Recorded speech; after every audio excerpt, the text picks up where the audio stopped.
They're going to play on Daybreak, a map that some people are jokingly start to call Zerg Break because every Zerg player loves this map.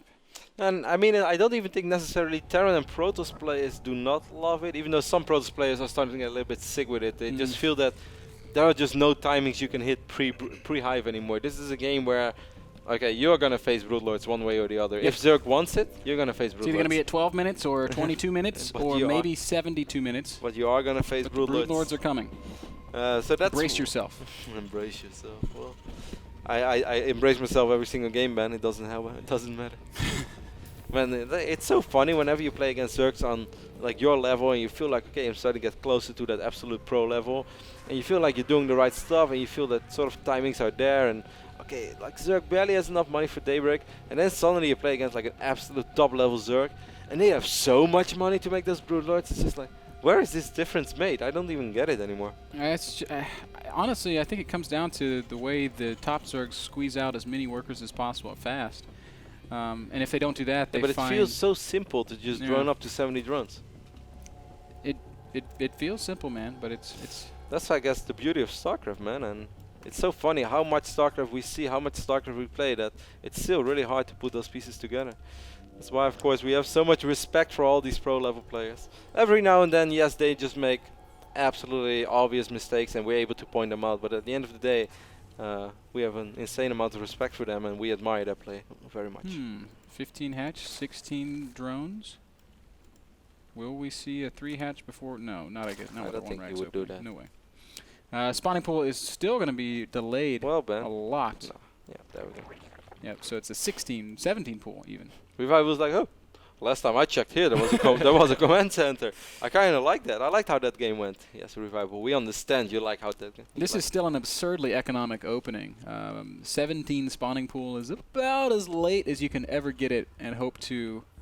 No, it's actually, if there was any kind of aggressive 2-racks opening, it would be a very difficult hold, even on Daybreak, a map that's this long.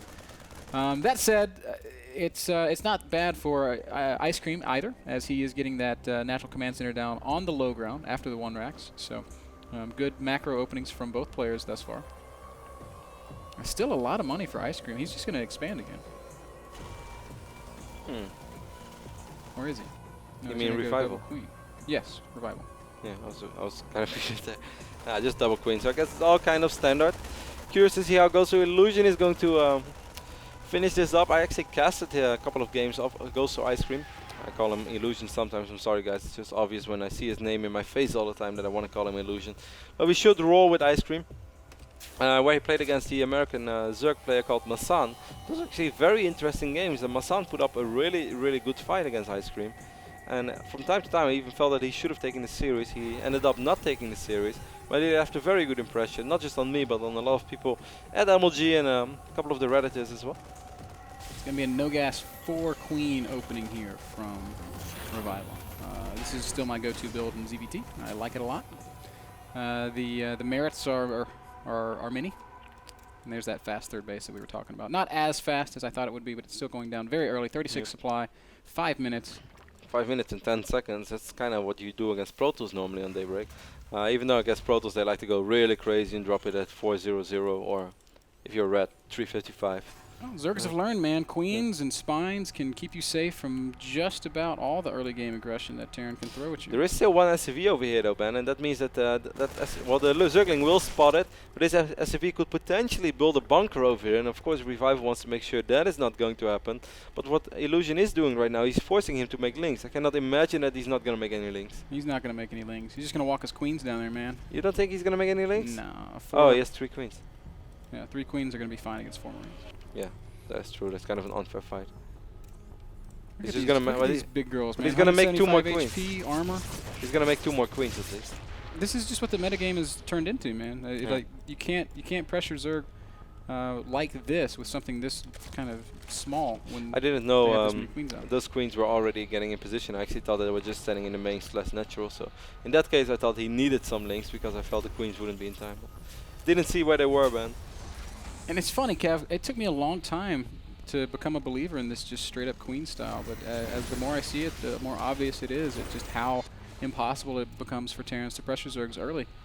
Not a single unit on the map for Revival. And do you feel, Ben, that's like sort of unfair? Do you feel that it has become... I'm not going to use the words unfair because I feel like that's... I'm not going to use the term unfair, but I think that it's something that we'll see change when Heart of the Swarm comes around. This queen is going to take a little bit of damage, but here come the other queens already going to show up for the party. So these Marines and Hellions won't be able to deal a whole lot of damage against these queens. Honestly, Kevin, I think this is more an effect of the map than it is of the state of the game, so the balance in StarCraft. Actually, the Hellions right now are actually just able to cruise into the main base. They're going to pick up one drone there. This is a completely exposed natural mineral line. Yeah, you're going to see some serious losses right now. Queens are a little bit late getting to the party. And still, quite a few drones went down already. These Hellions, of course, will eventually fall, but not before taking out, well, 10 drones. Normally, you would say that's quite okay, but considering the fact that... yeah, he never made any units. He never makes any units. Single Zergling. He's going to lose a queen, but the next queen pops already, so this Banshee will fall. No, Cloak on the very last moment. Cloak just finished up. Sick. Wow. Yep, and that means so lots close of damage is going to be dealt here. So finally, IceCream finds a hole in Revival's army and his armor rather. His army as we well. can say that too. That works. But I knew you want to use armor. I thought armor, but I felt armor. That's why. See, that's like a good joke, man. Bring you one way and then trick you. So, anyway, in spite of the damage that it was dealt, Revival's economy is still strong, man. 60 drones. He's got a lot of gas, and more gas or more geysers are still coming. later is a little bit late. Yes, there is a spore crawler in the main base, but you know how it is with static defense. It's just not the same as a mobile one. Failing Nest upgrades, what we're seeing out of the Zerg player thus far, still hasn't produced any Sweet units. spot. Again? Oh, wow. How is that not in detection range? It's so close. It's super, super close. If he moves like an inch forward, he will be in detection range, and he knows it as well. So nice control here by IceCream. Really loving it. How many kills does this Banshee have right now? 5. 4 of them, 5 of them. And I guess Illusion has no choice but to wait for his layer and some mobile detection. Another Cloak Banshee is making his way over here in the top side of the map, where he will probably find a sweet spot as well. So he's darting in and out of detection range. Killed the gas drones and then ran away. Nice multi-pronged aggression with these Banshees from Illusion, really making it work. 51 SCVs to 64 drones. Third orbital's done. We're seeing a lot of this from Korean Terrans, Kev, this walling off of that third base ramp. Yeah, I like it a lot. I think it's so smart. Why not? It's always nice to have walls, certainly against Zerg with those Ling run-bys. You can never be safe enough, and you'd rather be safe than sorry. What's going on? Zerg almost blocked the command center, but was just barely out of position. Yeah. And the other thing that I like about doing this, Kevin, taking this expansion as your third, is it gives you a staging ground right in the middle of the map. It says, this is where we fight. This is where they die. Yeah, instead of having to worry about your natural and your turn. Exactly. Because you're always going to have to go past the fort. One central location to defend. It makes it so much easier than having to spread out in your natural and your third base. So I like it a lot. And I think you're going to see more and more Terran players doing it as the norm. This Banshee is really checked in the Hotel California. Look, this me and all my buddies. And you too. Yeah, I'm falling behind. Like leading the pack. No, man. You're like right on the Banshee. I'm here with the eyes. This is typical Kevin. They close. Nose right up the girl's butt. I would never do that. I keep my distance. He's like, soon. No. Slow and steady wins the race, man. Lings and Banelings chasing these Hellions. Mike could have connected there as the Hellions did stop for a second, but good really control nice from IceCream. Yeah, I really love how IceCream is handling this so far. He's going to pick up all these Banelings and Zerglings. Loses one Hellion in the process. Bad luck, Billy. Mudas did pop though, Ben, as they picked off the Viking, and they're going to pick off my little girlfriend as well. It's like, nah, come on, guys, give her a break. Nope. The Banshee will Kev's fall. like, call me. It was nice meeting you. My friends. She's like falling through space right now, bro. She's going to land on that asteroid down there. Normally my friends are not like this, I promise. I had to use that one a lot. We have a lot of Marines, Hellions, and siege tanks over here in the middle of the map, so... Yep, another Banshee. IceCream is looking quite fine, Ben. I haven't seen anyone look that good against Revival. Yeah. Against Revival throughout the entire day. And now look at the units lost resource tab. That's sort of how you normally see TVZ. Yep. I'm loving this as well, just dropping a little bit of creep, but IceCream is going to build his command center next to it, but hey, it's a scout, and you're eventually perhaps going to be able to delay it a little bit as well. Sure. First drop is on the map and mobile right now, and this time Revival hasn't done the same good job of blanketing the area with Overlords, perhaps because of that Viking on the bottom half of the map. Yep, so true. A little bit sloppy there by IceCream as the Banshee flew ahead of the pack. Was ahead of the curve. And here comes the medevac, only about 8 Zerglings there in the main base, prepared to intercept this. They are all over it though, Revival. There's still a lot of army movement on the north side of the map as well, guys, and I guess I'm going to take a look at that as Fungals will land. Man, that was a great fungal there, and the tanks being momentarily unsieged mean that IceCream's army gets crushed. Drop was also absolutely beautifully dealt with back at the main base, so again, Revival demonstrating excellent map awareness, excellent multitasking. And really turned everything around again. Barely lost anything in that fight. Lost worth 1,000 resources of units, while Ghost of IceCream lost worth for 3,000. His hive is now done, and we'll probably see him go Spire and Ultralisk Cavern at the same time. It's just what he seems to do in this matchup. Gives him access to both tech routes.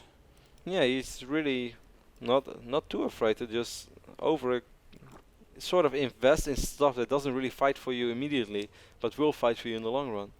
And of course, like having both the tags, having Broodlord, or having that Broodlord option out there, and having Ultralisk is awesome if you, like, let's say you take a fight, you don't really lose it, you don't really win. You just see what the Terran player does. If he doesn't make any Vikings, you can add the Corruptor and Broodlords again. If he has a lot of Vikings, just ignore it and go for the Ultras. But it gives you so much flexibility. Another drop sort of fruitlessly unloading in the back of the main base. It's hard to drop these Zergs these days, man. It really is.